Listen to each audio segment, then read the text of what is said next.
front of him. He is majoring in EXSS with minors in chemistry and entrepreneurship as well.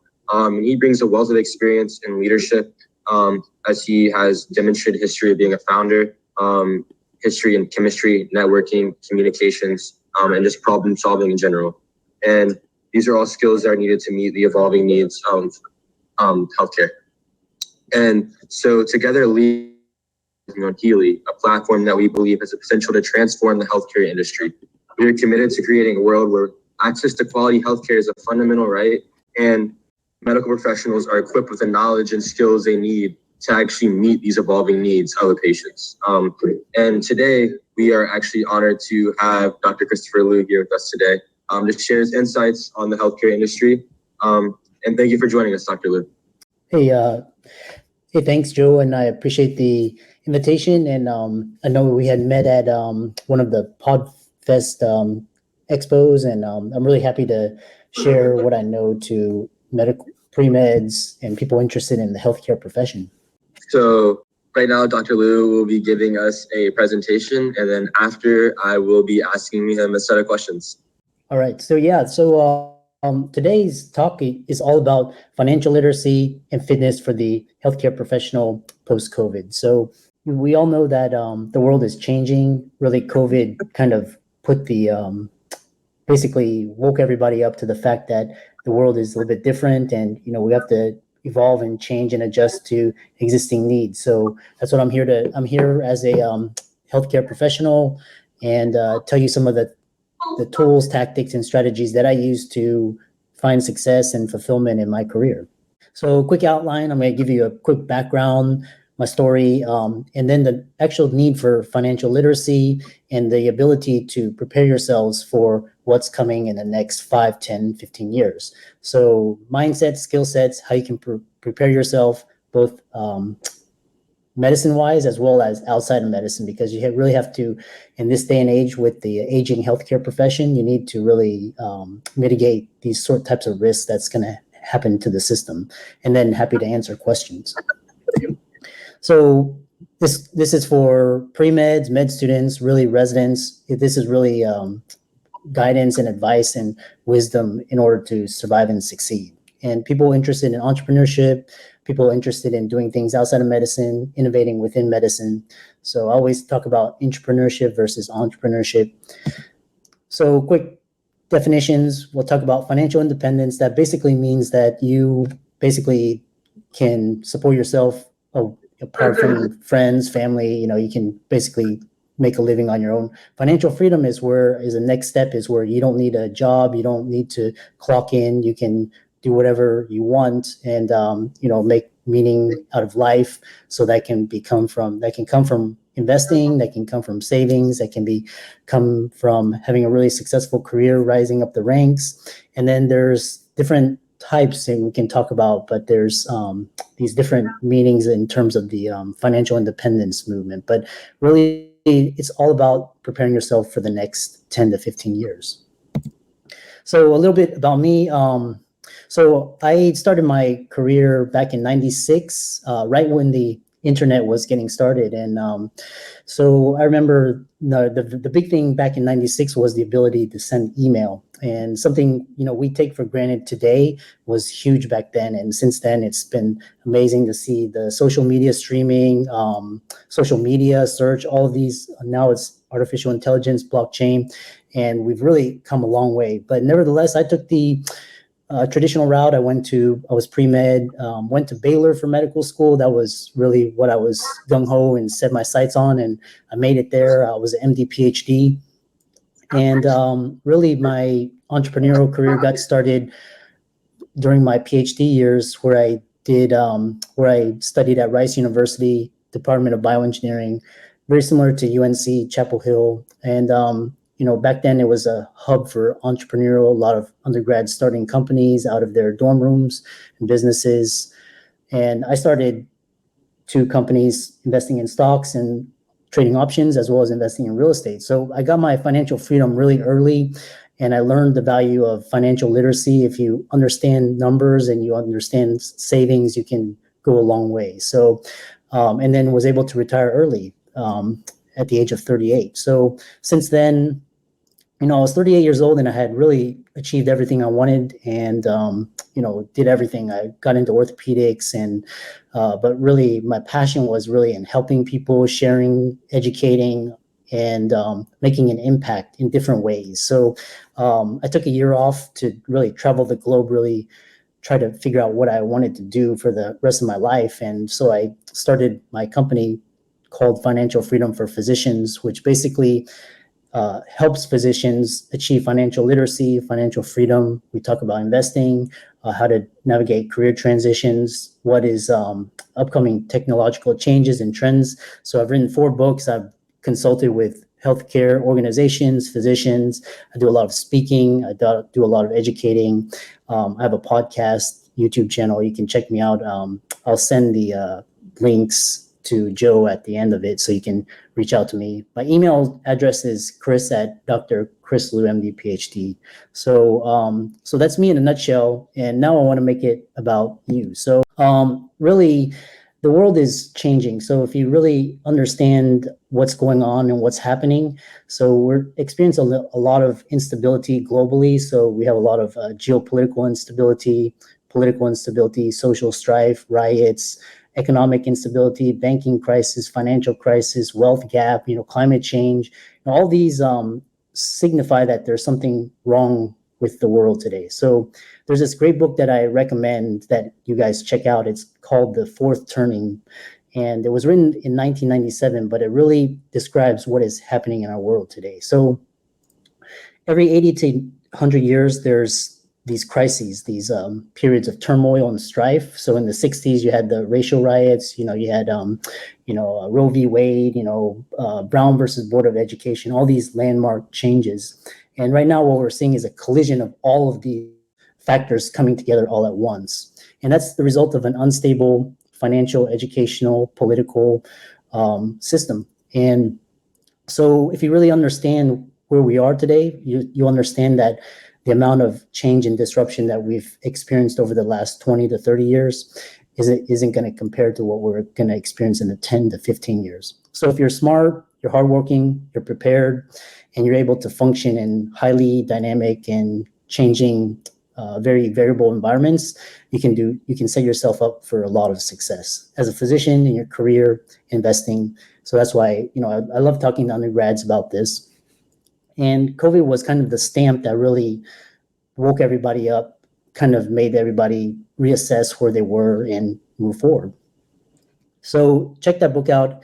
It's a really great book. But in terms of the medical profession, what you're seeing is I wrote this during the pandemic. I was really active on social media. I wrote a bunch of articles. My blog got tons of views, and I wrote for Kevin MD. So for the undergrads there, check out Kevin MD. It's got a lot of interesting articles from physicians, residents, med students. And I wrote about how, in the past, physicians, were thought of as, once you're a physician, you were thought of as rich and stable, but that's really not the case. A lot of physicians are struggling financially with student loan debt. A lot of them are suffering from burnout. They hate their careers. They hate working for the healthcare system. Healthcare system is inherently slow, inefficient, expensive. In a lot of countries, healthcare systems are better than the United States. And that's just, that's a result of poor policy on the part of our government. So check this article out. But really, the healthcare system is at a inflection point. So you have aging demographics, you have rising inflation, you have emergence of global competition, you have unsatisfied workforce, high student loan debt, and then you also have a lot of doctors leaving the field. So what you're seeing is a train collision against so many factors. So healthcare is technically in a crisis, and it's on many fronts. Both access, doctors don't want to practice anymore. There's a physician shortage, student loan debt, burnout, depression, all these problems. But at the heart of it are patients and doctors. And doctors at the heart of it are really great people. They've sacrificed a lot, time, energy to become where they are. So, I'm really trying to make you aware so you can prepare yourself. If you go into medicine, as a practicing physician, you have to be prepared for these types of stresses, because it can be a lot of stress, a lot of time. You're going to have a lot of family relationship strife, financial strife. So get ready. And, like I said, COVID really shined a light that doctors are not financially well off. They can get laid off at any time, just like any job. So if you don't diversify your income sources or you don't prepare yourself financially, you can experience the same types of things that are happening. So, and these calamities are happening more frequently, more rapidly, more severely. They're lasting a lot longer, and they're happening very unpredictably. So, this whole idea where, back then it was like this traditional model, this industrial model where everything was stable and, you climbed the ladder and everything was good and grand at the end of 50 or 60 years is not true anymore. So just accept that fact and prepare yourself. There's also the problem of the growing wealth gap. The top 1% is getting richer and richer every single year, despite what's happening. So this is at the expense of all of the others that are not prepared mentally and financially. So, the truly rich, they have a different mindset. They do different things. They have knowledge and access. They have access to people, information, contacts that the masses do not have. So understand this, and you have to use this to hedge against these types of things, because the saying goes, the rich get richer and richer. The rich pay less in taxes, while the rest of everybody pays the majority of the taxes. So understand this. It's a different mindset. So, current state affairs, we talked about transition from an industrial to an information age. And now the information age is things move at Twitter speed. So things can fall and collapse in a matter of seconds, minutes to weeks, whereas things in the past took, months to years to play out. So everything is much faster. Data is the new oil, and network effects, scalability, all these things are real, and things, like I said, information and everything travels at light speed. And this is symptoms of a larger problem, this idea of career dissatisfaction, you got burnout. These are all problems of an aging and broken healthcare system. So it's great that, it's great to get a great GPA. It's great to get a good MCAT score. It's great to, go to Baylor, these top medical schools. That's great. But realize that, you have to understand what I wish I had known back then was, what is the state of the healthcare system? Because know what you're getting yourself into, because some of the best and brightest, they don't understand this, where they're actually going into a broken healthcare system, and as a result, they get frustrated and they basically peter out. And so there was a recent article talking about financial literacy among the physician community, and it was actually quite poor, because basically in the past, once you were a doctor, you made a predictable income. It was a high income. It was stable. And now with, rising inflation, rising debt, rising taxes, all of these things, a broken healthcare system, really that amount of sacrifice that you do, and the time and energy and money it takes, a lot of doctors are starting to question whether it's worth it or not. So there was a study where it showed that a lot of residents and fellows, they really didn't have an adequate understanding of financial literacy. And as a result, going from, a no salary to a attending salary in a short period of time resulted in a tremendous amount of financial mistakes, a lot of lost time. On average, it takes about 10 to 15 years for a doctor to make up for lost time, compared to somebody that at 21 graduated and started working for a company. So that's kind of the lag. Coupled on that, you have, the financial mistakes, student loan debt. Doctors take a long time. So what are some of these top mindsets to start develop? So one is contrarian thinking. And really, as a physician, what I recommend, the best thing to do if you plan to go the traditional route is become an entrepreneur. So an entrepreneur is somebody that goes within a system, and can work within the existing system to innovate, can change. They're entrepreneurial, and they're able to exact change within organizations. So these are some of the top healthcare systems in the United States. For example, Boston, a lot of in the Med Center here, Los Angeles, all these, North Carolina. The best organizations are led by entrepreneurs. So they basically make it to the executive level, and they're changing the organizations based on changing trends. And so that's the best type of approach in the healthcare system.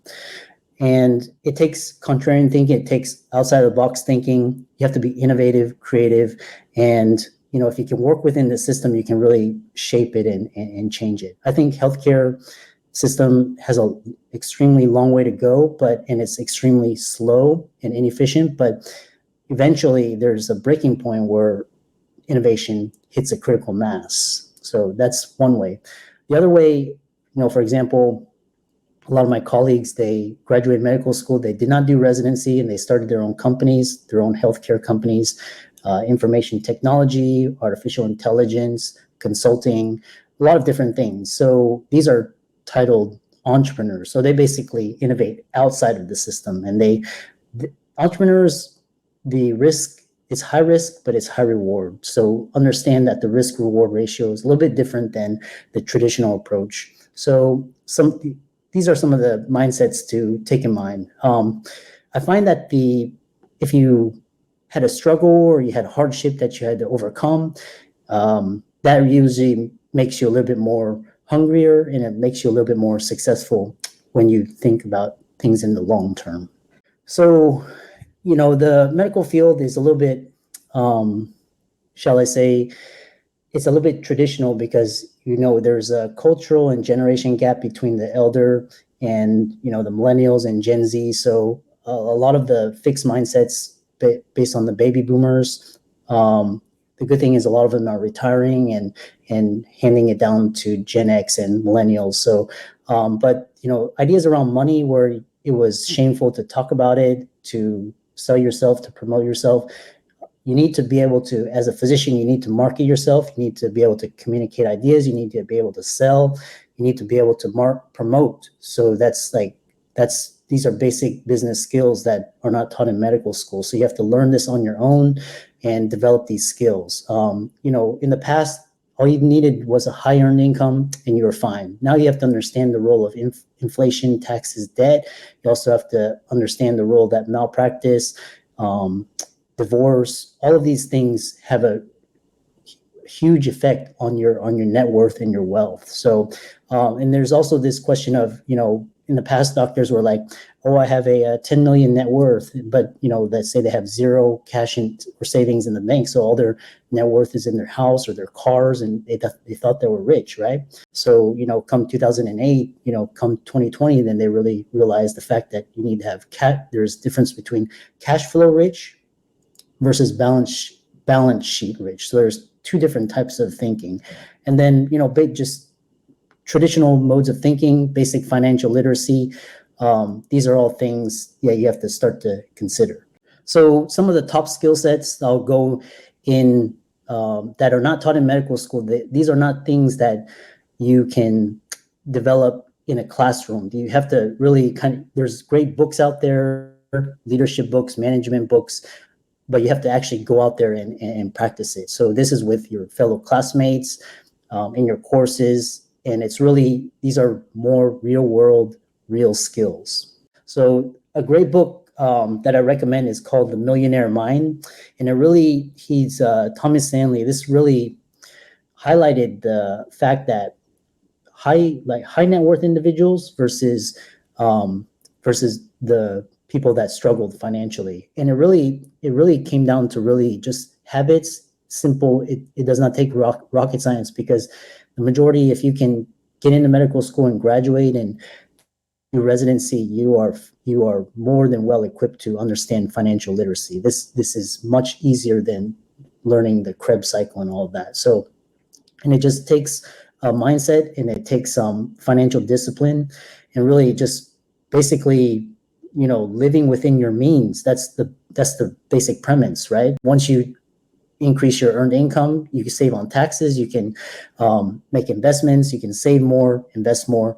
So that's kind of the basic premise. But really, a lot of the millionaires in this country are not well known. Like, they're not Jeff Bezos or Warren Buffett. They're just regular people every day that just basically stick to a financial plan and have good, sound financial habits. And so, like I said, anybody can learn this. So check out that book. It really changed my outlook on what rich people are. So in the past, I thought if you drove a Ferrari or a Lamborghini, you must be rich. But what I realized that, it's all a mirage. So usually things are not always what they seem on the surface. Another book, really great book you need to read, is called Multiple Streams of Income. So if you're a physician and you're only dependent on one clinical income source, you are in big trouble because, for example, when COVID hit and your hospital furloughed you, cut your hours, laid you off, and you were dependent on that single income source to pay for your house, your wife, your kids, your family, all of that, a lot of doctors, file for unemployment then, which is almost unheard of, right? So you need to start thinking about multiple streams of income, passive income. So through investments, through royalties, through real estate, through dividends, through businesses, all of these things. This book was pivotal in helping me achieve financial freedom and financial independence. So the more income streams you have, the more ability you can say no to things, the more you can practice medicine on your own terms. If your hospital, forces you to do something, you can walk away and, without harming your financial future. So that's kind of the position you want to place yourself in. You want to be practicing medicine not because you're dependent on a salary or an income, but because you want to help people and do good. So these are things that are not taught in medical school, but really networking is really key. Your net worth is your network. So really cultivate relationships, professional, stay focused, communication, public speaking, influence, persuasion, marketing skills. These are all things that were traditionally frowned upon by the medical profession, but these are key skill sets that you need to succeed outside of medicine. So if you decide to start a business, if you decide to even, like I said, if you want to rise within the ranks of the medical profession, you need all of these skills. So, just be conscious of what influences and what people are saying and kind of filter it through these lens. Does it make sense? Is this old ideas, new ideas, old paradigms, new paradigms? Really embrace technology and social media. These are key. These are things that help you increase your scale, your reach, your brand, help you to develop more influence, creating an audience, all of these things. Of course, there's risks with technology and social media, especially in medicine. So just keep in mind of these things. And, like I said, YouTube is the best resource. It's free. You can check out so many awesome videos, awesome creators, so many cutting edge ideas for free instantaneously. Podcasting, blogs, social media, all of these are great resources to educate yourself and to surround yourself. And with that, that's kind of my presentation, and I'm happy to answer questions. Yeah, so thank you, Dr. Liu. That was fantastic. I do have some questions though. So my first question for you is, what motivated you to pursue both an MD and PhD? And how has your training in bioengineering influenced your career path overall?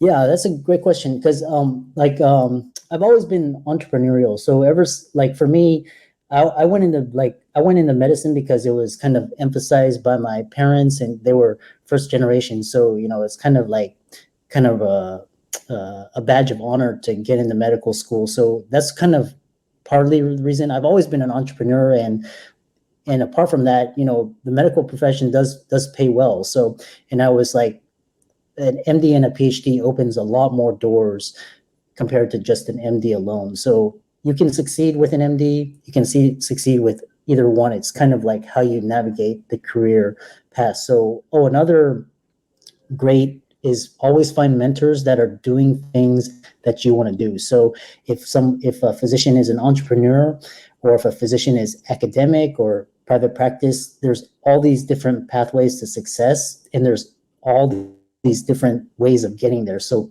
really seek out mentors that resonate with you and can help you, because you'll get one piece of advice from one person, which could be the awesome advice, and then another person can say that advice isn't the best. So understand that to navigate the career landscape, you have to find someone that really knows it. But other than that, it was great training, gave me great exposure to entrepreneurs, to people doing cutting edge things. Helped me tremendously with writing, speaking, marketing, social media. All of these things really help. So, if looking back, it's one of the best things I ever did. It took me an extra 3 years, but it was the best thing I did because that extra 3 years gave me exposure to a different aspect that I can take and use when I talk with clients. It's actually given me an edge over regular physicians because I have that extra degree and I have that extra training and I have that extra knowledge. So MD-PhD is great if you're interested in biotech, if you're interested in academia, research, consulting, investing, a lot of different things. So it opens up a lot of doors. So, I wouldn't trade it for the world. Yeah, I love that. I love that piece about the MD-PhD. So another question that I have is, you also mentioned you worked in orthopedics. So as an orthopedic surgeon, what were some of your most challenging cases you worked on, and what did you learn from these experiences? So really, orthopedics, like I said, it was interesting going through the training process. I wouldn't do it again. It's so the best analogy I can give to orthopedic surgery is like being in the army. So you deal with a lot of uncertainty. You're dealing with a lot of chaos. You're dealing with a lot of high impact. Your decisions have a huge impact on patients' lives, their functions, their families. So you really have to have that mindset going in as in ortho. But the most challenging cases were the trauma, because basically that's when the whole shit hits the fan. It's basically, it's chaos, people screaming and yelling, and you have to stay calm and you have to be able to function under pressure in highly dynamic changing to really take care of patients. So the one thing so I didn't really enjoy it, but it really helped me understand the risk. So as a surgeon, you're always trying to, your decision has a significant impact on the outcome of a patient, either their life, their function, their family. That some of them may not be able to walk again, some of them may die, bleed out, all of this. So really, when I started my companies, I always think of it in terms of what is the risk. So what is the downside? Most people are thinking, oh, how much money can I make? But I'm always thinking, oh, what can I lose? So I'm always thinking about risk and evaluating risk. What are the components of risk? How can I solve, or how can I mitigate? How can I challenge or change the types of risk that is happening? So, if it's a risk with, regulation, or if it's a risk with, people, all these things, if you can become more certain about these different components and you can control it, you can control the outcome a little bit better. So that's one of the biggest lessons I learned as a surgeon. Thank you for that piece. Yeah. Just that adaptability, like I can't imagine, like especially with trauma, as you said, it's just like everyone's like, Chris, where you at? Where you at? Yeah. But next question I have is, how did you transition from a career in medicine to becoming a successful entrepreneur and investor? I know you touched on this a little bit, but just sort of like wrapping it up and like more like summarizing it. Yeah. Main thing is to be able to basically to get your financial independence and financial freedom. So basically, you have to create these streams of income that are outside of your clinical income, and so that basically gives you a little bit more freedom and options. So for example, if I didn't have multiple streams of income and I was solely dependent on a single clinical income, the transition from that to creating a income on my own is a lot harder. So basically, learning about what is financial freedom, how can I create it? How can I create streams of income outside of trading my time for money? How can I become an investor? How can I invest in real estate? How can I invest in businesses? How can I create businesses? All these things really help me and smooth out the transition from full-time clinician, where you're trading your time, for your income, to where something you can do for your passion, or you can do it where it's not dependent upon you being there to generate an income. So that's kind of the core tenet, is basically your financial freedom, that multiple streams of income model. Yeah. I think that, thank you for that. That's a key piece, key piece. Kind of building on that, I guess, what are some of the common financial mistakes that physicians make and how can you avoid them? I know you mentioned like that's one of the main things is physician mistakes, like when they get the vast amount of money, like how can you kind of avoid that? And what are some of the common like mistakes? Yeah, a lot. So one thing is, in this day and age, the cost of medical school, I would say, is should be one of the top two or three factors for choosing a medical school. So, and what I mean by that is, for example, if you go to Harvard and you pay, 100K tuition per year, so it's incredible. Some of these the price tag of, and if you, for example, if you go to state school and pay, now it's like 20K per year, you do well at that state school, you can get match into a better residency than someone that went to Harvard and didn't do well. So that's kind of the asymmetry there. So you have to be a little bit smarter. So one thing is controlling your student loan debt in your costs. So that's one thing. Get into a medical school, accredited, ACGME, keep your expenses as low as possible during your medical school residency years. Learn about financial literacy, learn about financial freedom, learn about savings, frugality.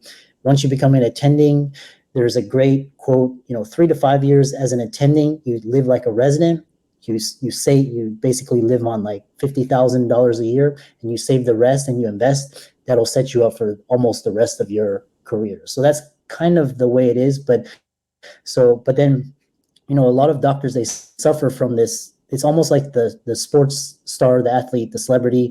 They get 30 million and then they lose it all, and that's because they don't, like they said, they don't control their expenses. So you need to really, the what you can control is your expenses, right? Live within your means. You don't need the Ferrari or the Porsche. You can, like I said, these things. So that's one thing. Two is lifestyle creep. So lifestyle creep means that basically you're basically trying to keep up with the Joneses. You're trying to, show that you have income. You're trying to basically, live beyond your means. Kind of, this kind of ego, this living with the Joneses. That's lifestyle creep. Okay. Number three is thinking that investing has to be fancy. So like these fancy tactics and strategies. Investing is really easy. All you need to do is allocate 20% of your income to index funds, really out. And then you basically live on minimal and you save the rest.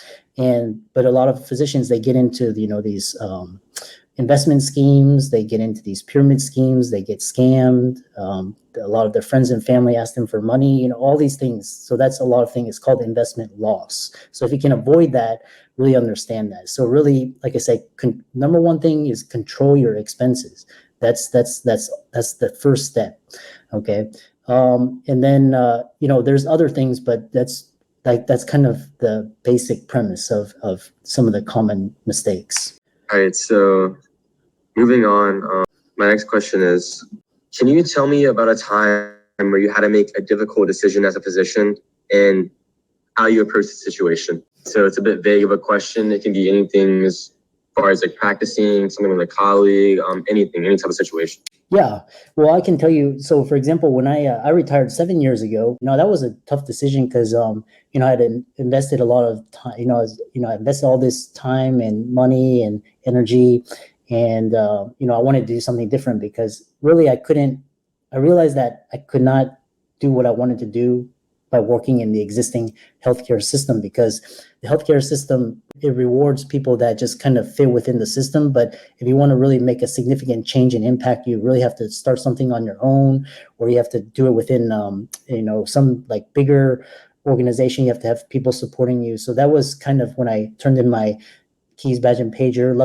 I had multiple streams of income. I had my financial freedom, so it really didn't matter. But a lot of colleagues, they reached out. They were concerned, and they people thought I was crazy. But like I said, you only live one life, so you really have to live it and really find your passion and do what you're the best. So that's kind of one. There's a lot of times when you have to make difficult decisions about which patients to triage, which all these things.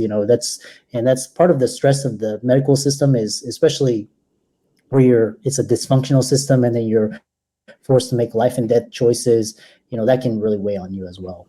So kind of like building on that a little bit different of a question. How do you balance the demands of being an entrepreneur and an investor with your responsibilities as a doctor? I know now it's not really as prevalent that you're retired, but when you were in that stage of like building those like different sources of financial freedom, how are you able to balance that with like practicing as well?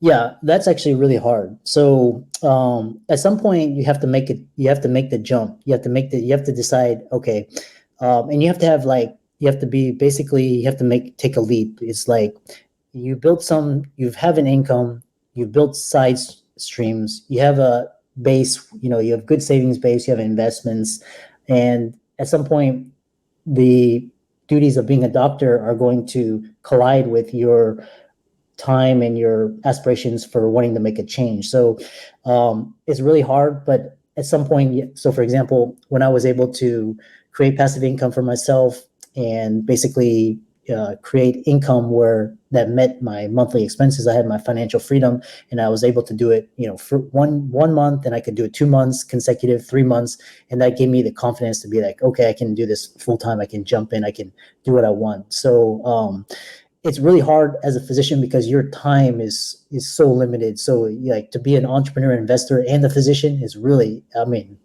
almost impossible. So because you have to do one thing and you have to do it very well. So that as a physician, basically what you want to do is you want to get your savings base, get your investment rate higher, invest in real estate, and invest in index funds, and then once you're able to have a safety cushion, then you can go out and do what you want to do. So moving on to the next question that I had. So what are some of the most, I guess, important leadership skills that you developed over the course of your career? And how have you kind of put those into practice now you've kind of taken a step back from practicing and more pursuing financial freedom and education and educating professionals, I guess, about financial freedom? Well, I can tell you, I'm not a good manager, so I that's not my forte. As a leader, I'm good at strategy and I'm good at vision. So the important thing is, as a leader, like I realized early on that I wasn't good at managing people. I could manage myself, but it was just painful for me to like have to delegate. So, but I'm good as a leader because I have vision, I have strategy. The important thing is to find somebody. Usually in an organization, it's called the chief operating officer or chief financial, these things. Find someone who's good at the nitty gritty things like managing people, coordinating people, email you, scheduling, all these things. That's the person that's going to really propel you to the next level, because that will save you tons of time, headache, and hassle. So really, as a leader, find someone that is a good they call them a COO. And that's one of the most important, leadership wise. Communication, empathy, really networking. All of these are super important skills. These are all high level skills. And then find people that are really good at the nitty gritty things, like the fine details, that are good at executing, that have the skills that you need to have your organization go to the next level. Yeah, so just a couple more questions from me. So more moving into the future. So what role do you see physicians playing in shaping the future of healthcare policy? And how can they become more involved in this process? That's a really great question. And the reason why, and again, you talk to different physicians and they'll give you different opinions. But my personal opinion, the reason why I started my own company was because it's really, like I said, it's really hard to change healthcare. Like they've been trying to change healthcare since Clinton, and it hasn't gone anywhere that significantly. So that's gives you an indication of how hard it is to change. So that's the reason why I went out on my own, because I could do my own thing, and I didn't really need to depend on organizations. But physicians are the key to saving this industry, because right now it's governed by politicians, business executives, a lot of people, who are not physicians. So they don't understand what goes into being a physician. They don't understand what goes into patient care. All they can understand is profit and loss, all of these these business, big business. So it's controlled by corporate, government, big business interests. So physicians really need to step up, really take an active role in healthcare policy. Really starts as medical students. So as medical students get involved in your local AMSA student organizations, really speak up about important healthcare topics. For example, burnout, career exodus, easy access, affordable access, equal access. All these things are super important that you start in the ground level as med students, all through residency. And it really takes, I think medical schools of the future should look for these types of healthcare providers, because, a lot of doctors, they just want to get in, they want to get out, they want to get their income and salary, make their money for their family and all that. But really, to really change it, we need more healthcare leaders that are passionate about making a change and moving the space forward. And yeah, I love that answer. And just to wrap things up, finally, how can people get in touch with you if they want to learn more about your work and just learn from you about who you are? So what they can do is I'm all over social media. So I'm on Twitter, Instagram, LinkedIn, Facebook. Just type in Christopher H. Loo, Loo, MD-PhD, and you'll find me. You can also visit my website. It's www.doctor, so CHRIS, Loo, Loo, MD-PhD.com. And they can email me at chris@drchrisloo, I'm there. And, as a free gift to people listening to this, if they email me, I'll send them a free video about my talk that I gave to you tonight. Well, thank you all for joining us today for this insightful and informative webinar with Dr. Christopher Loo. We've hoped that you've gained some valuable insight to the healthcare industry and have had a thought-provoking and engaging discussion. At Healy, we believe the knowledge and innovation is key to driving positive change in the healthcare industry, and we're committed to empowering the next generation of medical professionals to meet the evolving healthcare needs of patients. We are grateful for Dr. Loo for sharing his expertise with us today, and we hope that the webinar has provided you with some new perspectives and ideas to take with you as you continue your journey in healthcare. If you have any further questions or would like to learn more about Healy, please feel free to reach out at healyunc@gmail.com. If you would like to connect with Dr. Loo, you can find his contact information on his website at drchristopherloo.com. Also, there will be a short Q&A, but thank you for joining us, and we hope to see you at our next webinar. Eduardo, I wanted to ask you, do you have any questions for Dr. Loo? Also, the website is www.drchrisloo, MD-PhD, and I also have a podcast and YouTube channel too, so you can check that out.